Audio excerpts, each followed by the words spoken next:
Breaking at noon, an agreement has been reached to extend the Israeli-Hamas truce for another 2 days. Qatari officials made the announcement about 90 minutes ago. Today was originally the last day of a 4-day truce between the two sides. Over the last 3 days, we've seen groups of Israeli hostages released from the Gaza Strip. In return, Palestinian prisoners have been released from Israeli military jails. More hostages are expected to be released today. Also, during the pause, several aid trucks have been allowed to enter Gaza and have been allowed to distribute that aid. Also leading the news at noon is the weather. Here's a live look at the Missouri Botanical Garden. It's one of the coldest days of the year so far this season, we should say, but the rain has moved out, and that is good news. Thanks for being here at noon. I'm Kay Quinn. We're expected to see a slight warm-up this week. Meteorologist Anthony Slaughter joins us with the Weather First forecast. Hey, good afternoon, Kay. After a very chilly start this morning, yes, we had temperatures fall to 27 at Lambert. Rolla was down to 19 this morning. And you know what? Places like Quincy and Kansas City, they had snow, their first snow over the weekend. So temperatures now are right about 42 degrees at Lambert, Farmington at 42, and it looks like that cold air took Rolla's thermometer out. Nothing there to report.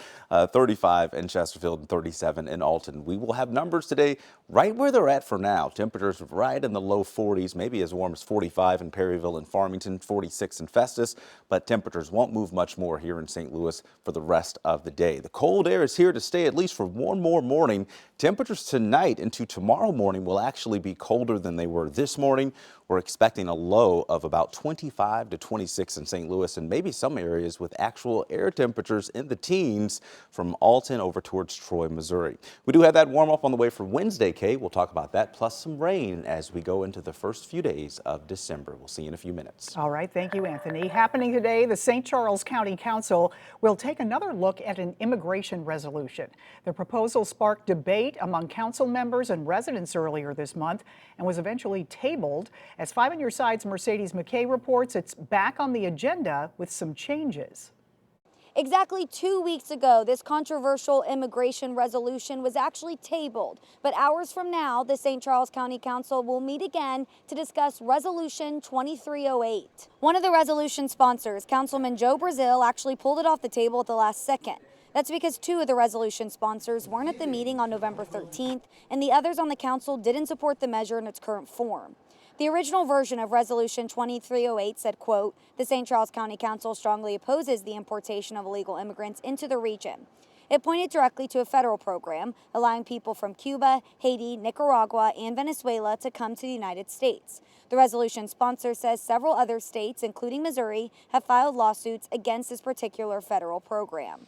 Today, this is the amended resolution that will be discussed. It now states, quote, the St. Charles County Council strongly opposes the DHS's program while litigation is pending. It also says, quote, the St. Charles County Council welcomes all legal migrants and encourages those who wish to migrate into the St. Louis metropolitan region to follow all applicable federal and state laws. This amended measure is expected to be brought up in tonight's council meeting, which will start at 7 o'clock. In St. Charles, Mercedes McKay, 5 on Your Side. 2 men face murder charges and a minor is in custody in connection with a deadly shooting in St. Louis County. Police in Hazelwood say officers responded to the In-Town Suites Extended Stay Hotel off Dunn Road Saturday night and found the hotel manager, Victor Fuchs, on the floor with a gunshot wound to the leg. He later died at a hospital. Police say Jalen McElroy and Marshawn Brinkley got into a fight inside a hotel room before being asked to leave. When Fuchs and an employee went to the parking lot to ensure they left, Brinkley, McElroy, and a juvenile pulled out guns. Police found the suspects this morning and arrested them.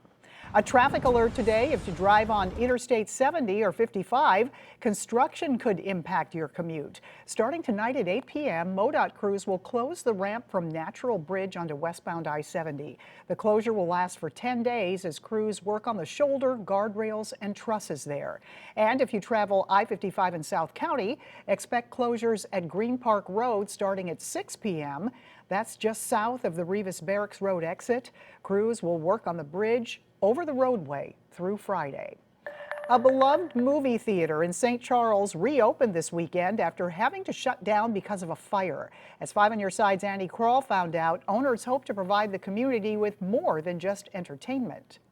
We get to see the community come in and thank us and be thankful that this kind of establishment is back open.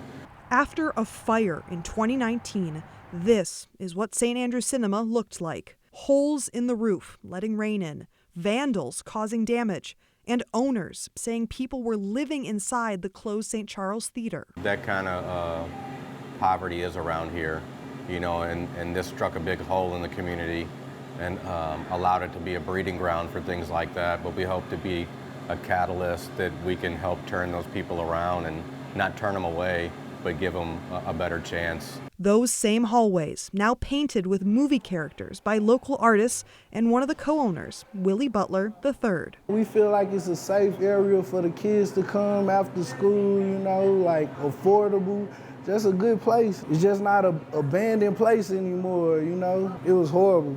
Like we cleaned it up real good. It was a sold-out show here on Friday night. 240 people showed up for the Rocky Horror Picture showing at midnight. But owners telling me it wasn't easy to get to that kind of success. One big deep breath at a time.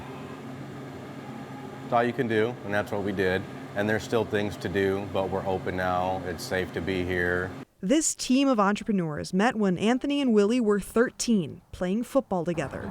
Do it like I taught you, man. Come on. Do it like I taught you, bro. Now they run a barbecue catering company, which is also served at the theater. Even cheaper than snacks, though.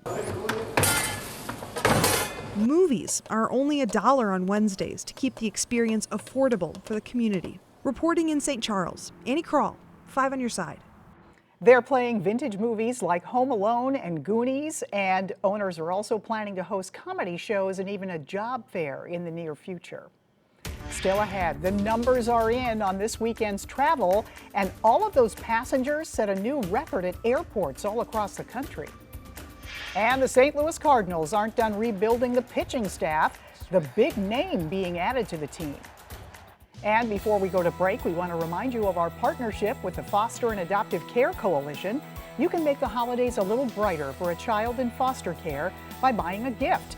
There's an in-person shopping day Saturday, December 2nd at Circle of Knowledge in Sunset Hills. Visit ksdk.com/littlewishes for more information.